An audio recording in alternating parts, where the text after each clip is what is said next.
नमस्कार दोस्तों, कृष्णा स्टडी में आपका स्वागत है। जैसे कि हम जो एनसीईआरटी श्रृंखला कंप्लीट कर रहे थे फाउंडेशन कोर्स, तो उसमें मैंने जैसे कि कल आपको एनसीईआरटी इकोनॉमिक्स में पढ़ाया था पहला चैप्टर। तो जैसे कि आपकी डिमांड पे जैसे कि कुछ मुझे कमेंट मिले थे कि सर पहला चैप्टर कंप्लीट करा दीजिए। जैसे कि इस पालमपुर गांव की कहानी जो है इसमें कुछ इंपॉर्टेंट फैक्ट नहीं थे, इसलिए मैंने नहीं बताया था। इसकी जगह पे मैंने सेकंड चैप्टर पढ़ाया था संसाधन के रूप में लोग। पर जैसे कि कुछ कमेंट्स आए हैं और कमेंट के साथ साथ मुझे मैसेज है कि ये चैप्टर भी कंप्लीट करा दीजिए। जैसे कि उन्हें कॉन्फिडेंस रहे कि हाँ उन्होंने 9th क्लास की कंप्लीट एनसीईआरटी पढ़ी है, कोई भी चैप्टर नहीं छोड़ा है। तो मैंने कहा ठीक है कंप्लीट करा देते हैं जैसे आपकी डिमांड्स हैं।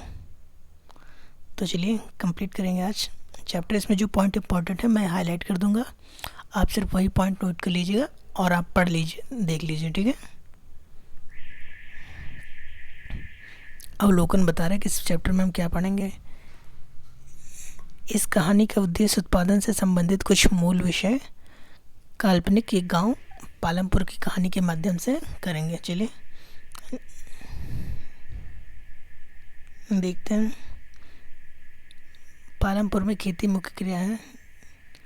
परिचय दे रहे हैं तो निर्मित वस्तुएं पालमपुर की कहानी से विदित होगा कि गांव में इच्छित वस्तुएं और सेवाओं का उत्पादन करने के लिए विभिन्न संस्थान किस प्रकार समर्जित होते हैं। इसमें खेती पे दिया गया है कि खेती कार्य के लिए क्या क्या इंस्ट्रूमेंट चाहिए होते हैं और उन्हें किस प्रकार से लिया जाता है, क्या होता है। देखते हैं। पालमपुर आस पड़ोस के गांव और कस्बों से भली भांति जुड़ा हुआ है। एक बड़ा गांव रायगंज पालमपुर से 3 किलोमीटर की दूरी पर है। प्रत्येक मौसम में यह सड़क गांव को रायगंज और उससे आगे निकटतम छोटे कस्बे शाहपुर से जोड़ती है, ठीक है। चलिए, तो हमारे लिए इम्पोर्टेंट है, ये कहानी के रूप में बता रहे हैं, ठीक है। तो जैसे कि हमें कहानी कोई इंटरेस्ट नहीं है, हमें जो हमारे लिए कंटेंट काम का वही कंटेंट चाहिए। उपयुक्त विवरण से स्पष्ट है कि पालमपुर में सड़क, परिवहन के साधनों, बिजली, सिंचाई, विद्यालय और स्वास्थ्य केंद्रों का पर्याप्त विकसित तंत्र है। इस कहानी को पढ़ेंगे तो पता चलेगा आपको, ठीक है। और इन सुविधाओं की तुलना में अपने निकट के गांव में उपलब्ध सुविधाओं से कीजिए। चलिए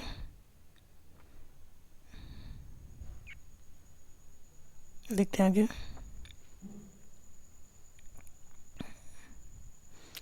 एक काल्पनिक गांव पालमपुर की कहानी से हमें कोई भी गांव विभिन्न प्रकार के उत्पादन संबंधी गतिविधियों के बारे में जानेंगे। जैसे इस गांव का सहारा लेके हम बेस बना के कि आपके माइंड में एक स्टोरी सेट बन जाए, जानेंगे।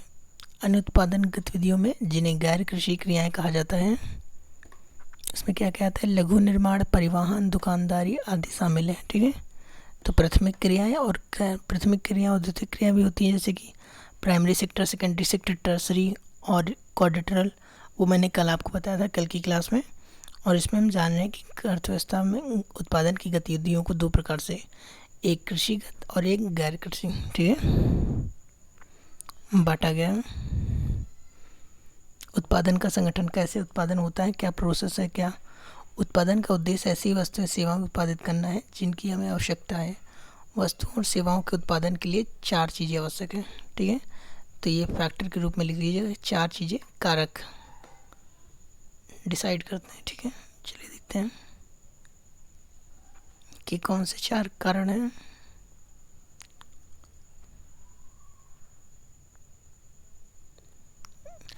पहली आवश्यकता है भूमि। भूमि तो चाहिए, अगर फैक्ट्री लगानी है या कुछ भी करना है तो भूमि तो प्राथमिकता है।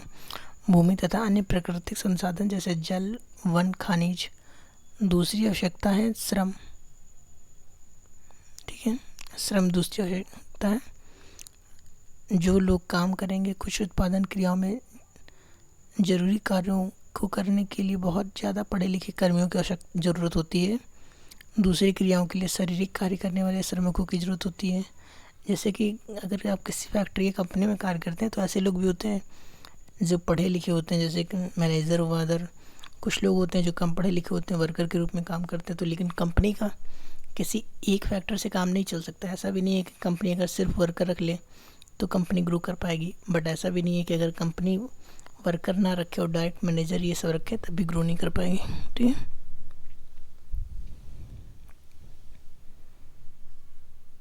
तीसरी है, थर्ड पॉइंट है भौतिक पूंजी। ठीक है। भौतिक पूंजी क्या होती है, चलिए देखते हैं कि भौतिक पूंजी क्या होती है। भौतिक पूंजी अर्थात उत्पादन के प्रत्येक स्तर पर अपेक्षित कई तरह के आगत। चलिए यहाँ देखते हैं। भौतिक पूंजी औजार, मशीन, भवन, औजार, मशीनों तथा अत्यंत साधारण औजार जैसे किसान का हल से लेकर परिष्कृत मशीनें जैसे जनरेटर, टरबाइन, कंप्यूटर आदि आते हैं। औजारों, मशीनों और भवनों का उत्पादन करने में कई वर्षों तक प्रयोग होता है और इन्हें स्थायी पूंजी कहा जाता है। ठीक है। तो अगर किसी बैंक या किसी से हल करने के लिए लिया जाता है तो इसे स्थायी पूंजी कहेंगे, क्योंकि इस पे जो काफ़ी टाइम के लिए समय लगता है। ठीक है। कच्चा माल और नगद मुद्रा। उत्पादन में कई प्रकार के कच्चे माल की आवश्यकता होती है, जैसे बुनकरों द्वारा प्रयोग किए जाने वाले सूत और कुम्हारों द्वारा, जिसे जानते हैं बुनकर, जैसे बुनकर लोग का द्वारा सूत का प्रयोग किया जाता है, लेकिन कुम्हार द्वारा क्या किया जाता है, प्रयोग की जाने वाली मिट्टी। ठीक है। उत्पादन के दौरान भुगतान करने वाले तथा जरूरी माल खरीदने वाले को पैसों की आवश्यकता होती है। कच्चा माल तथा नगद पैसों को कार्यशील पूंजी कहते हैं। ठीक है। कौन सी पूंजी, तो ये पूंजी जो बता रहे हैं आपको चेंजेस, स्थायी पूंजी किसे कहते हैं, कार्यशील पूंजी किसे कहते हैं, तो एक आप लाइन में लिख लीजिएगा, 1-2 लाइन में शॉर्ट में। ठीक है, क्या आपको समझ में आ सके। एक चौथी आवश्यकता भी होती है, आपको स्वयं उपभोग हेतु बाजार में बिक्री हेतु उत्पादन करने के लिए भूमि, श्रम एवं भौतिक पूंजी को एक साथ करने योग्य बनने के लिए ज्ञान और उद्यम की आवश्यकता पड़ेगी। ठीक है। ठीक है। भौतिक पूंजी के साथ एक बनाने के लिए आजकल इसे मानव पूंजी कहते हैं। तो देखिए यहाँ पे कैसे बता रहे हैं कि पहले इन्होंने बताया कौन सी पूंजी, फिर व्यक्तिगत भौतिक पूंजी, भौतिक पूंजी से स्टेबल पूंजी, स्थायी पूंजी बताई। ठीक है। और स्टेबल पूंजी के बाद में कार्यशील पूंजी बताई, फिर बताया इन्होंने एक मानव पूंजी। ठीक है। मानव पूंजी कैसे बनता है, उस पर अगर हम इन्वेस्टमेंट करेंगे, जैसे कि इन्वेस्टमेंट किस रूप में होता है, स्वास्थ्य के रूप में, शिक्षा के रूप में, कौशल विकास के रूप में। ठीक है।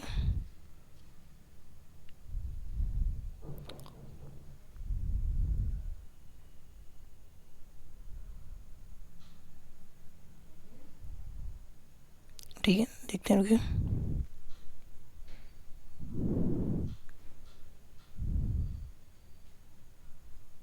उत्पादन भूमि, श्रम और पूंजी को संयोजित करके संगठित होता है, जिन्हें उत्पादन के कारक कहा जाता है। उत्पादन के कारक क्या क्या है, उत्पादन भूमि, श्रम और पूंजी को। ठीक है। इन 3 कारकों के बारे में और अधिक सीखेंगे। सुविधा के लिए इस अध्याय में हम भौतिक पूंजी को पूंजी कहेंगे। ठीक है। भौतिक पूंजी को पूंजी कहेंगे। ठीक, जैसे कि चलिए भूमि स्थिर जानते क्या है। भूमि स्थिर है, ये पालमपुर के बारे में बताया जा रहा है। चलिए आगे बढ़ते हैं। ये हमारे लिए फैक्ट के रूप में सकता है कि 1960 से आज तक जुताई के अंतर्गत भूमि क्षेत्रों में कोई विस्तार नहीं हुआ है। उस समय तक गांव की कुछ बंजर भूमि कृषि योग्य भूमि में बदल गया था। नई भूमि को खेती योग्य बनाकर कृषि उत्पादन को बढ़ाने की कोई गुंजाइश नहीं है। ठीक है, पूछ सकता है एक फैक्ट के रूप में, तो याद रखिएगा। ठीक है, क्या उसी भूमि से अधिक पैदावार करने का कोई तरीका है। यहाँ जिस प्रकार की फसल पैदा की जाती है और जैसी सुविधाएं उपलब्ध है उन्हें देखते हुए पालमपुर उत्तर प्रदेश के पश्चिम भाग के गांव की तरह लगता है। पालमपुर में समस्त भूमि पर खेती की जाती है, कोई भूमि बेकार नहीं छोड़ी जाती। बरसात के मौसम खरीफ में किसान क्या करते हैं, ज्वार बाजरा उगाते हैं। ठीक है, इन पौधों को पशुओं के चारे के लिए प्रयोग किया जाता है। इसके बाद अक्टूबर और दिसंबर के बीच आलू की खेती होती है। ठीक है, सर्दी के मौसम रबी में ठीक है, रबी में क्या दिसंबर के बीच आलू की खेती की जाती है। सर्दी के मौसम में रबी में खेतों में गेहूँ उगाया जाता है। उत्पादित गेहूँ में परिवार के खाने के लिए रखकर शेष गेहूँ कहाँ बेच दिया जाता है? मंडी में बेचने के लिए। ठीक है। पालमपुर में वर्ष में किसान 3 अलग फसलें पैदा करते हैं, इसलिए क्योंकि वहाँ सिंचाई की सुविकसित व्यवस्था है। ठीक है, तो ये हमें बताता है कि हमें जहाँ पे सुविकसित व्यवस्था नहीं है वहाँ पे चेंजेस लाने होंगे। ठीक, आगे देखते हैं। प्रारंभ में नलकूप सरकार द्वारा लगाए गए थे, पर जल्द ही किसानों ने अपने निजी नलकूप लगाने प्रारंभ कर दिए। 1970 में दशक मध्य तथा 2000 हेक्टेयर के पूरे खेत जुते हुए खेत की सिंचाई होने लगी। ठीक है, 1 हेक्टेयर अगर पूरे खेत में गाँव में लगाएं तो उसे सभी कवर हो जाता है। ठीक है, वही बता रहे हैं। भारत में सभी गाँव में एक अच्छे स्तर की कृषि। चलिए आगे देखते हैं। एक वर्ष में किसी भूमि पर एक से ज़्यादा फसल पैदा करने को बहुविध फसल प्रणाली कहते हैं। ठीक है, कौन सी प्रणाली? बहुविध फसल प्रणाली। यह भूमि के किसी टुकड़े में उपज बढ़ाने की सबसे सामान्य प्रणाली है। पालमपुर में सभी किसान कम से कम दो मुख्य फसलें पैदा करते हैं। ठीक है,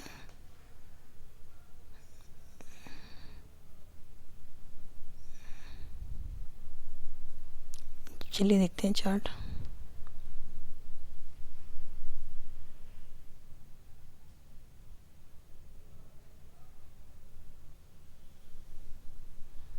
ये तो देख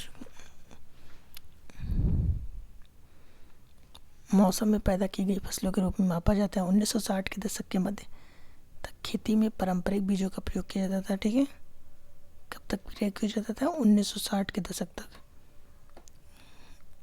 ठीक है, जिनकी उपज अपेक्षाकृत कम थी। परंपरागत बीजों की कम सिंचाई की आवश्यकता होती थी। किसान उर्वरकों के रूप में गाय के गोबर या दूसरी प्राकृतिक खाद का प्रयोग करते थे। ठीक है, यह सब किसानों के पास तत्काल ही उपलब्ध थे, उन्हें इनको खरीदना नहीं पड़ता था। ठीक है, हरित क्रांति के बारे में जानते हैं। 1960 के दशक के अंत में हरित क्रांति ने भारतीय किसानों को अधिक उपज वाले बीजों HIV के द्वारा गेहूं चावल की खेती करने के तरीके सिखाए। परंपरागत बीजों की तुलना में HIV बीजों से एक ही पौधे से ज़्यादा, जैसे कि अभी जानते हैं आप, छत्तीसगढ़ यूनिवर्सिटी ने कौन सी फसलें की हुई नई उसमें मॉडिफाइड किया है, और गेहूं की फसलें मैं बता रहा हूँ, बट उसका नाम क्या है आप बताइएगा। ठीक है,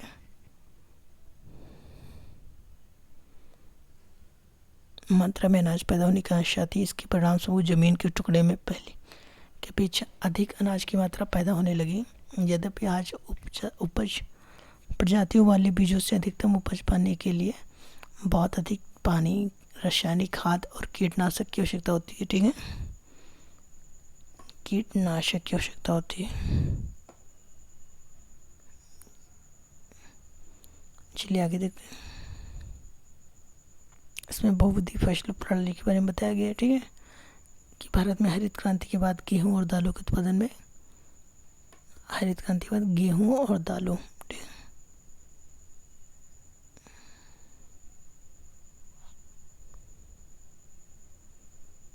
ये देखिए हमारी कोई काम का नहीं है, तो मैं आपको ना पढ़ा रहा हूँ और ना मैं खुद पढ़ रहा हूँ। ठीक है, रासायनिक उर्वरक ऐसे खनिज देते हैं जो पानी में घुल जाते हैं और पौधों को तुरंत उपलब्ध हो जाते हैं, लेकिन मिट्टी इन्हें लंबे समय तक धारण नहीं करती है।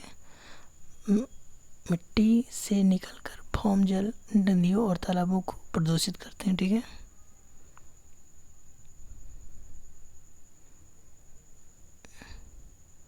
पालमपुर के किसानों में किस प्रकार विस्तृत है। ठीक है, जैसे कि ये पालमपुर में पूछ रहा है कि किस प्रकार विस्तृत है। ठीक है,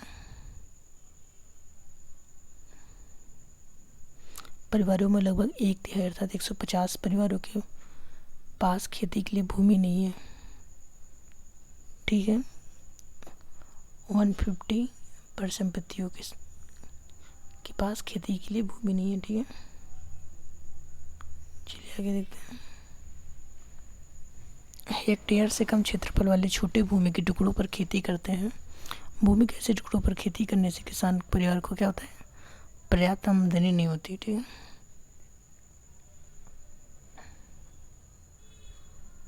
अब देखते हैं कुछ फैक्ट। अगर हमें जैसे 1960 में कृषक जो थे, कृषक गोविंद, 1960 में कृषक गोविंद के पास 225 हेक्टेयर अधिक सिंचित भूमि थी। चलिए कहानी के रूप में बता रहे हैं, तुम्हारे लिए कोई इम्पोर्टेंट नहीं है।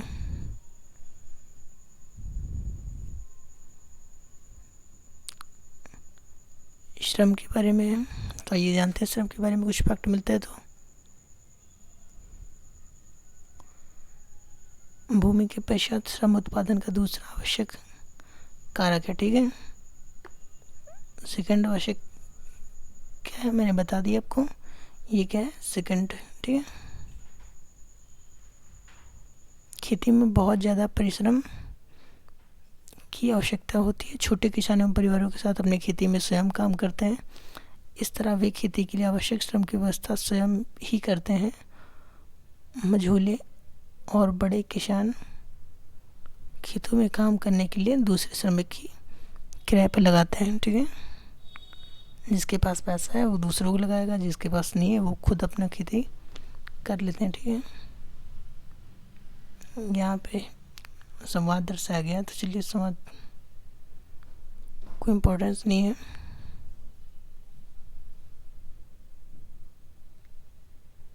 ठीक है,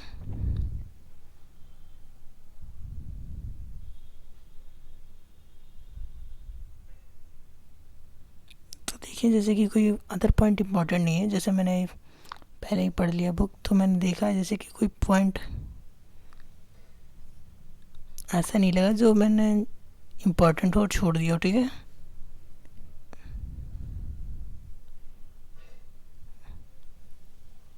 अधिशेष देख लेते हैं। कृषि उत्पादों की बिक्री, मान लीजिए कि किसानों ने, ठीक है ये कोई भी नहीं, पालमपुर गांव में गैर कृषि क्रियाएं और गैर कृषि क्रियाएं तो आपने पहले ही जान लिया। ठीक है, जो डिवाइडेशन हुआ था,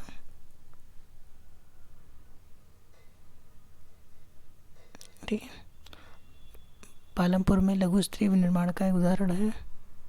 चलिए ये भी नहीं कोई इम्पोर्टेंट है।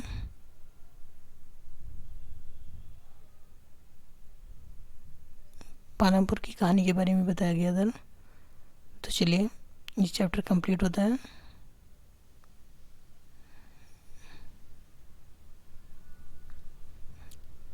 ठीक है, ठीक है, चलिए एंड करते हैं। कोई पॉइंट अदर नहीं है इसमें, न्यू चैप्टर पर कंटिन्यू करेंगे नेक्स्ट है। जैसे कि हमने सेकंड चैप्टर पढ़ लिया था पहले ही, तो हम थर्ड चैप्टर पढ़ेंगे। ठीक है, तो अगर इन्फॉर्मेशन अच्छी लग रही हो तो चैनल को लाइक कर लीजिए और सब्सक्राइब कर दीजिए। ठीक है, थैंक यू।